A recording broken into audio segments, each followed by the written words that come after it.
So இப்போ தன் வேலை அப்படின்னு வரும்போது இங்கே வந்து யாருமே இதில் எக்ஸ்க்ளூட் பண்ணவே முடியாது.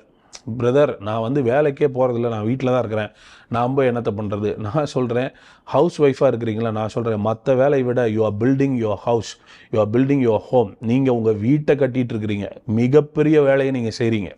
சரிங்களா? மற்றவர்களெல்லாம் ஒரு வேலைக்கு போய் சம்பாதிச்சு பணத்தை கொண்டு வரலாம், ஆனால் நீங்கள் ஒரு குடும்பத்தையே கட்டிகிட்டு இருக்கிறீங்க. அதனால் உங்களை நீங்களே ஒரு நாளும் குறைச்சி மதிப்பிடாதீங்க. நீங்கள் ஒரு சிறு தொழில் செய்கிறவங்களா இருக்கலாம், நீங்கள் ஒரு வேலைக்கு போகிறவங்களா இருக்கலாம், ஒரு டெய்லி வேஜஸ் போகிறவங்களா இருக்கலாம், இல்லை மந்த்லி சேலரிக்கு போகிறவங்களா இருக்கலாம், நீங்கள் ஒரு பிஸ்னஸில் பார்ட்னராக இருக்கலாம், ஹவுஸ் ஒய்ஃபாக இருக்கலாம், நீங்கள் ஒரு மினிஸ்ட்ரி செய்கிறவங்களா இருக்கலாம், யாராக வேணா இருங்க. உங்கள் வேலையில் நீங்கள் ஜாக்கிரதையாக இருந்தீங்கன்னா உங்களுடைய வளர்ச்சி எல்லாருக்கும் தெரியும், உங்களுடைய வளர்ச்சி யாவருக்கும் தெரியும். ஸோ அதனால் நீங்கள் செய்கிற வேலையில் நீங்கள் தான் பெஸ்ட்டாக இருக்கணும் அப்படின்னு நினைக்கணும். நீங்கள் ஏன் நான் செய்கிற வேலையில் மற்றவங்க என்கிட்டருந்து லேர்ன் பண்ணிக்கணும், நான் பெஸ்ட்டாக இருக்கணும் அப்படின்றத.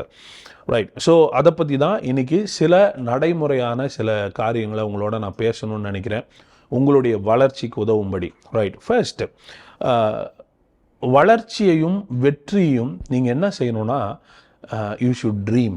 பாருங்கள், எல்லாருடைய லைஃப்லேயும் கனவு தான் நினைவாகுது. கனவுன்னு சொல்கிறது நான் என்ன சொல்கிறேன்னா, சும்மா இஷ்டத்துக்கு கனவு காண்றதில்ல, பர்பஸ்ஃபுல்லாக ட்ரீம் பண்ணுறது. Always you should dream success, always you should dream growth. வெற்றியையும் வளர்ச்சியையும் நீங்கள் உங்கள் மனதிலேயே கற்பனை செய்ய தொடங்குங்கள். நான் ஒரு 4 விஷயத்தை சொல்கிறேன், இந்த 4 விஷயத்தை எழுதி வச்சுக்கோங்க. இந்த 4 விஷயம் உங்களுடைய க்ரோத்துக்கு வந்து ரொம்பவே உதவி செய்கிற, உங்களை புஷ் பண்ணுற, உங்களை சிந்திக்க வைக்கிற விஷயமா இருக்கும். ஃபர்ஸ்ட், இப்போ நான் எங்கே இருக்கிறேன், இப்போ நான் என்ன நிலையில் இருக்கிறேன், வேர் ஐ ஆம் நவ். இப்பொழுது நீங்கள் இருக்கிற நிலை, அது நீங்கள் யாராக இருந்தாலும் சரி. இப்போது நான் வந்து ஒரு பியூனாக இருக்கிறேன், ஒரு கேஷியராக இருக்கிறேன், ஒரு பிஸ்னஸில் பார்ட்னராக இருக்கிறேன், இந்த மாதிரி இப்போது உங்களுடைய ஸ்டேஜ் என்ன, இப்போ நீங்கள் யாராக இருக்கிறீங்க. நான் வந்து இப்போது வந்து ஒரு மினிஸ்ட்ரியில் நான் இணைஞ்சு செயல்படுறேன். ஃபைன். இப்போது நீங்கள் எங்கே இருக்கிறீங்க அதை எழுதிக்கோங்க.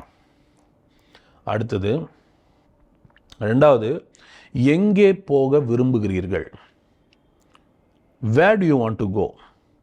இப்போ இருக்கிற நிலையிலிருந்து எந்த நிலைக்கு போக நீங்கள் விரும்புகிறீர்கள். உங்கள் வளர்ச்சியை திட்டமாக எழுதுங்கள், உங்களுடைய வெற்றியை திட்டமாக எழுதுங்கள். எங்கே போகணும்னு நினைக்கிறீங்க, இப்போ இருக்கிற நிலையிலிருந்து எங்கே போகணும்னு நினைக்கிறீங்க. மூணாவது கேள்வி வந்து, என்ன செய்தால் இங்கே இருக்கிற நிலையிலிருந்து நான் எதிர்பார்க்கிற நிலைக்கு போக முடியும். 4வது, கடைசியாக, என்ன செய்வதுன்னு எழுதியிருக்கீங்களே, அதை நாம் எப்படி எப்பொழுது செய்ய போகிறேன் அப்படின்ற 4th வந்து, it is gonna be a plan.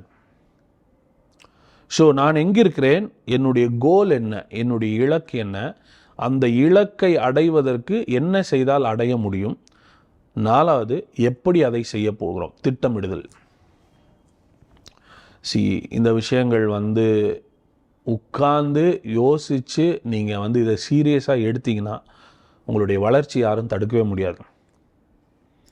நிறைய நேரங்களில் உங்களை என்கரேஜ் பண்ணி ப்ளஸ் பண்ணிட்டு போகிறது ரொம்ப ஈஸி.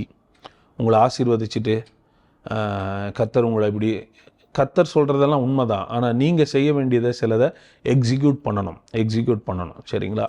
ஸோ இந்த 4 கேள்விக்குமான பதிலை நீங்களே எழுதுங்கள். எங்கே இருக்கிறீங்க, எங்கே போக விரும்புகிறீங்க, என்ன பண்ணால் அங்கே போக முடியும், அதை எப்போ செய்ய போகிறீங்க, எப்படி செய்ய போகிறீங்க. ஃபைன்.